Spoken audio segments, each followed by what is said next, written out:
Hey, what's going on, guys, and welcome back to Monster Tamer Showcase, where we check out new and upcoming monster taming games. Today we're going to be taking a look at a title that released late last year on Steam, but just released today as of the time of this video going live on Switch, and that's Serin Fate, a self-described fantasy RPG that delves deep into the depths of magic. The game features real-time, top-down, almost Zelda-like combat with companion monsters that can be tamed, all the while you fight alongside them utilizing weapons and spells. There's a lot more to it than this, and in this video we will be breaking down all of this and more, including the game's trailer, the official Serin Fate Steam page, which will give us some context for the Switch version as well, and whatever other info we can drudge up. That said, make sure to sit back, relax, and let's dive right in.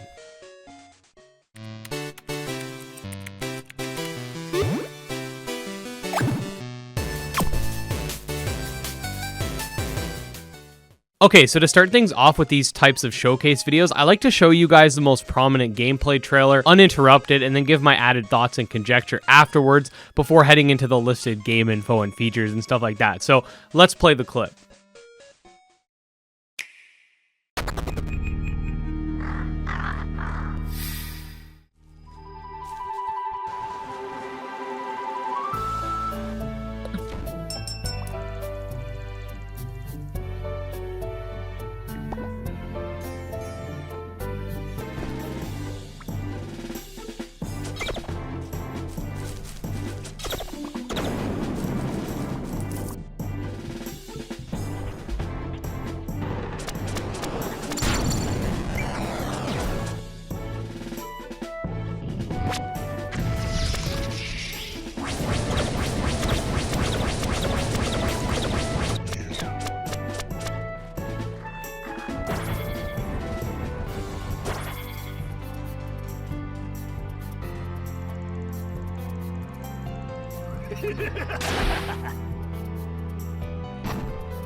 So yeah, as you can see by the trailer, there's a ton of different genres of games packed into one here. You have your top-down action combat, sort of like old school Zelda, but on steroids, with all these crazy spells. You have your monster companions who add further complexity to this, as well as a monster taming genre to the mix. You have farming and building aspects, RPG elements, and more. If all of this does interest you guys and you want to see exactly how things are sort of segmented out, let me know if you want me to do a Let's Play type video for this. We can call it like a Let's Try or something. It'd be like a more edited, more fun kind of Let's Play breakdown mix type video. Anyways, if we head over to the Steam page, we have a plethora of information that I'll be going over for you guys. So right off the bat, they got a warning label on the game which states the following. Danger ahead, please consider before diving into this world. Serin Fate is deceivingly difficult and you will die. Serin Fate is not a peaceful, relaxing collection game at its core. Reading text is crucial and tutorials are few and limited. A hefty grind is required to become stronger.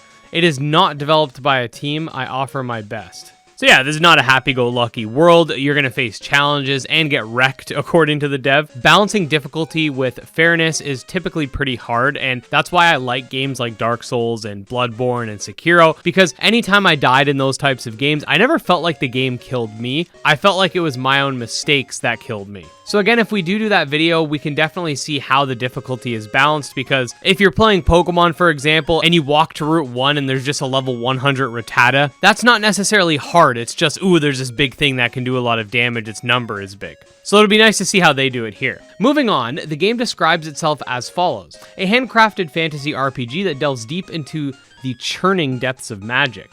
Explore a retro-inspired world bustling with a rich story, unique mechanics, and fearsome monsters. It encourages an adventurous spirit and offers greater difficulty to the brave who seek it. Then we got two lists here, one for the game's main features and the second for the game's sub-features. I'm glad that they divided these, because after I saw the trailer, and I could imagine if you've just seen the trailer yourself and nothing else, I could see people becoming confused as to whether or not this is an adventure RPG, is it a farming sim, is it a resource management game? And while the game might have features from all, it's important to know what you'll be spending most of your time doing. I'm personally someone who's not huge into farming, so this type of information is crucial because it'll determine how much enjoyment I get with the game. Anyways, main features: sprawling and large world, epic storyline and narrative, use of magic and spellcasting, capture 50 species of familiars, train, tend, and level your familiars to defeat formidable monsters, hone skills, spend points, and choose your perk path, complex stats calculations, and combat build diversity. Pursue a deeper relation with NPCs and unravel their stories. So just by looking at what's discussed here, the game mostly revolves around the action combat and the exploration and monster taming, so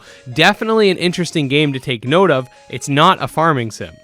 Sub-features: craft all assortments of weapons, trinkets, armors, edibles, and furniture, find side tasks and witchery errands, grow a sprouting garden, timing events, day-night cycle, and weather patterns, choose to play Seren, Val, or human, and customize your character, hard mode with greater risk and reward. Okay, we now have a little more context on the farming side of things. It seems it's more so just a garden than a full-blown farming game like Monster Harvest or Ova Magica, and I'm totally cool with that. Like I said before, I have a preference for story-driven games with RPG elements, so I'm definitely interested in this if I'm being honest. I think I'm going to actually end up picking it up on Switch, despite having it on Steam already. Finally, before we wrap things up, we have some more context for the story and general gameplay at the bottom with some short gifs as well, so I'll read it out for you guys. Evil is afoot, wielding your new magic, bound into mysterious monster-infested lands to cover ancient relics and restore the Fate Stone. Along the way, explore the depths of every nook to find creatures, garner ingredients, train in witchery, and craft new equipment. Moments before its destruction by the hands of evil, the Fate Stone imbued you with magic, and now it's time to learn some witchery, armor up, and aid Princess Starwyn in finding the lost shards of fate. It's dangerous to go alone. Take your battle-worthy familiar, some unique friends, and wits for adventure. Or spend your days running around town doing errands for the Witches Guild, fishing, tending to your familiars, and shaping up a potion garden. Serin Fate is riddled with secrets, hidden depths, and deeper complexities in combat, exploration, items, and stats. A sun amulet that slows time during the day, or a ring that bites monsters who attack you? Yup. Entertaining those fleeting I wonder thoughts will aid you on your quest.